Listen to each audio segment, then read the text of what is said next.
Hey everyone, I'm Nick, and welcome to another episode of Parallel Programming. So, in this episode of the series, we're going to look at an alternative way to write parallel programs in C++, this time using OpenMP. So first, let's go ahead and open up our example from last time that used C++ 11 threads. Now, one of the biggest problems with this type of approach is just the extra burden that it places on the programmer. So now the programmer has to worry about creating new threads, joining them later on when we're done with them, as well as doing kinds of synchronization using lock guards and mutexes. So ideally what we'd like to do here is to offload a lot of this burden to something like the compiler. And that's exactly what we can do with something like OpenMP. Let's go ahead and make an example called omp.cpp, and we'll say that this program prints from multiple threads using OpenMP, and then it's by your pal Nick from Coffee Before Arch. So we'll include a couple headers here. We'll include IOStream. We'll be using that for printing. And then we'll also include a new header. This time it's going to be omp.h, right? And so this is the header that we're going to need to include when using OpenMP. Now, the next thing that we'll have is just our main function. And it's inside of here that we're actually going to write our code that's going to be parallelized. So let's go ahead and write our string that we want to print using cout.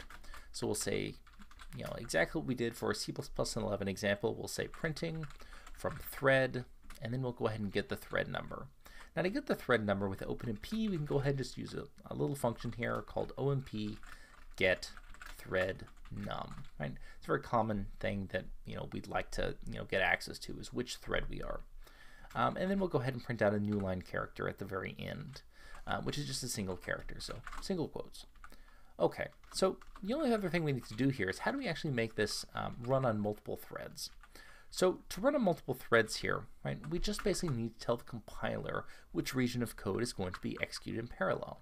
And we want this print to occur in parallel. So all we need to do is tell that using this pragma omp parallel.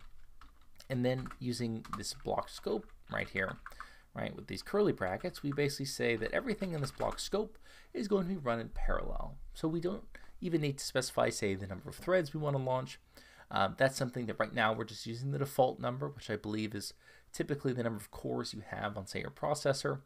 But you can also specify how many threads you want to launch as well here. So, we're able to basically do the thread creation and, joining the threads back up without having to worry about anything, right? We just need to have this one pragma.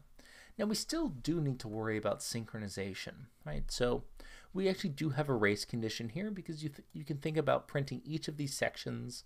So printing from thread, the thread number, and then this new line character. So each of these are separated by these less than characters, and these basically are going to be three different function calls, right, for printing. Right, so each of these could be interleaved with other threads that are doing the exact same print. So first let's just run it without doing any kind of synchronization. And we'll see that it's very similar to our C++ 11 threads example before we added a mutex in there. So let's go ahead and compile this. So we'll use G++. In order to use OpenMP, we'll use -f OpenMP. And then all we need to do is pass in our source file, and we'll call our output just OMP. So when we run this, we see we've got this problem here when we get these interleavings of different threads. So we'd like something like a mutex, but maybe we don't want to have to worry about using a lock guard or creating a mutex. So we can get around this by using another part of OpenMP. So we can declare what's known as a critical section. So this is a section where only one thread can execute at a time. And we don't need to worry about creating a mutex manually. We don't need to worry about locking and unlocking. So all we need to do is pragma omp critical, right?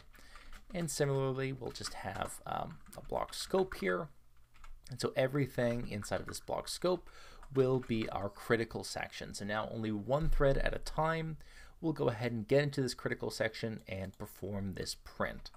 So we can go ahead and save this, and then we'll go ahead and exit out of here. We'll recompile using G++, again, -f OpenMP, and we see that now every time we run our program, we'll get different orderings of threads and prints, right, as different threads get to that critical section in different orders between different runs. but we see we no longer get that interleaving because we've created a critical section. Right, so OpenMP is a great way that we can write parallel programs, that are portable because we're just using a compiler-based approach using these pragmas, and it allows us to basically write it's very easy to write this kind of code. So that's going to go ahead and do it for this video. As always, all these examples can be found at github.com/coffeebeforearch, and if we go ahead and go to repositories and then under parallel programming, you can find an annotated version of this example. So go ahead and check this out, play around with it. Let me know if you have any questions, and as always, I'm Nick, and I hope you have a nice day.